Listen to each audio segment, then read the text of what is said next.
आज ही Doubtnut app download करें। Doubtnut पर होगा अब आपके सभी मैथ्स, केमिस्ट्री, फिजिक्स और बायोलॉजी डाउट्स का सफाया। बस अपने क्वेश्चन की फोटो खींचो, उसे क्रॉप करो और तुरंत वीडियो सोल्यूशन पाओ। Download now. क्वेश्चन में हमसे पूछा गया कि दिए गए ऑप्शंस में से कौन सा सब्सटेंस एंटीकोएगुलेंट है जो हमारे ब्लड वेसल्स की ब्लड कोएगुलेशन को चेक करता है या रोकता है। अब एंटीकोएगुलेंट क्या है ये जानने के लिए पहले हम ब्लड कोएगुलेशन के बारे में जान लें। हमारी बॉडी में ब्लड मेन सर्कुलेटिंग फ्लूइड होता है जो डिफरेंट सब्सटेंसेस की ट्रांसपोर्टेशन के लिए रिस्पॉन्सिबल होता है। लेकिन हम देखते हैं कि अगर कोई इंजरी या ट्रॉमा होता है तो इस ब्लड को कोएगुलेट करने के लिए या ब्लीडिंग को रोकने के लिए हमारी बॉडी नेचुरली ब्लड कोएगुलेशन नाम की एक प्रोसेस करती है जिसमें एक कोएगुलम की या जिसको हम ब्लड क्लॉट कहते हैं उसकी फॉर्मेशन होती है। ये असल में होता क्या है, ये थ्रेड्स का एक नेटवर्क होता है जिसमें डेड और डैमेज्ड फॉर्म्ड एलिमेंट्स यानी हमारे डेड ब्लड सेल्स डिपॉजिट कर दिए जाते हैं जिनकी हेल्प से ब्लीडिंग रुक जाए।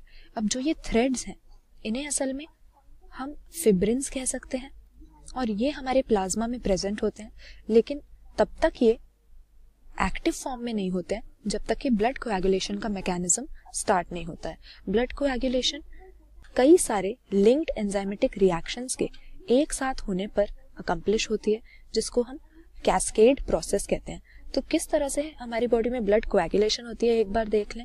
प्रोथ्रोम्बिन नाम का एक सब्सटेंस हमारे ब्लड प्लाज्मा में इनएक्टिव स्टेट में ये प्रेजेंट होता है और इसको थ्रोम्बिन में कन्वर्ट करना नेसेसरी होता है।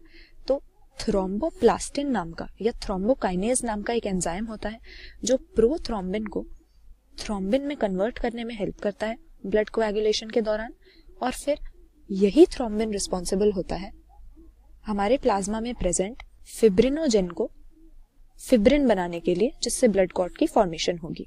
तो यहाँ पर हमने देखा कि प्रोथ्रोम्बिन हमारे प्लाज्मा में प्रेजेंट ब्लड प्लाज्मा में प्रेजेंट एक इनएक्टिव सब्सटेंस है जो थ्रोम्बोप्लास्टिन या थ्रोम्बोकाइनेज एंजाइम की हेल्प से थ्रोम्बिन में बदल जाता है और ये थ्रोम्बिन फिब्रिनोजेंस को फिब्रिन्स में कन्वर्ट करता है ब्लड क्लॉट या कोएगुलम बनाने के लिए।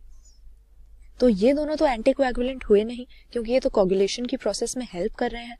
एंटीकोएगुलेंट ऐसा सब्सटेंस होता है जो कोगुलेशन की प्रोसेस को चेक करता है या रोकता है। तो ऐसे में ग्लोबुलिन जो हमें दिया हुआ है ये भी यहाँ पर हमारा करेक्ट आंसर नहीं होगा।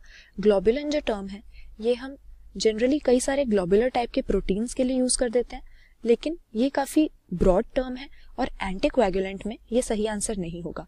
हेपेरिन यहाँ पर हमारा करेक्ट आंसर हो जाएगा।